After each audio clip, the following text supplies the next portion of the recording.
Calyodi, your suggestion is independent commission para sa flood control projects na maingay na issue ngayon. Kung papayag ang Pangulo dyan, ang gusto niyo rin po ba sabay na may investigasyon ang Senado at Kamara? Kasabay nitong independent commission na totally wala na dapat sila? Dapat wala na sila.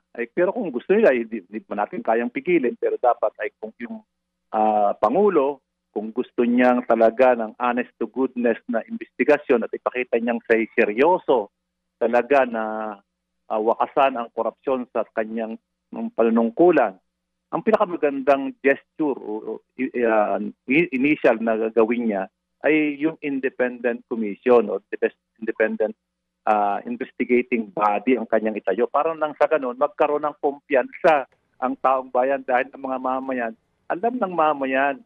alam na mamayan, open secret sa mamayan na yung Kongreso at Senado at ito pang opisyal ng gobyerno, talaga namang mga magnanakaw.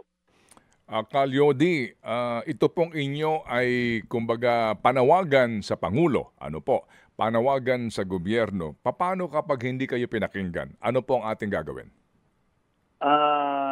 Kinakailangan ma-involve sa panawagan ito yung mga mamayan, civil society, lahat ng yung sektor na nagmamalasakit sa bayan, galit sa corruption, ay kung ma-develop sana, kung umabot sa galit ng mga mamayan into a people power, pwersahin ang gobyerno, ay much better, yun ang pinakamaganda na gawin. Dahil kung hindi, at aasa na lang naman dito sa investigasyon ng gobyerno, ako yung mataas ang aking paniniwala na walang mangyayari dito. Baka ito maging parang Napoles, makukulong si Napoles, pero yung mga kasabwat na may pakana ng mga pagnanakaw at PIDAP ay hindi makukulong, magiging senador pa.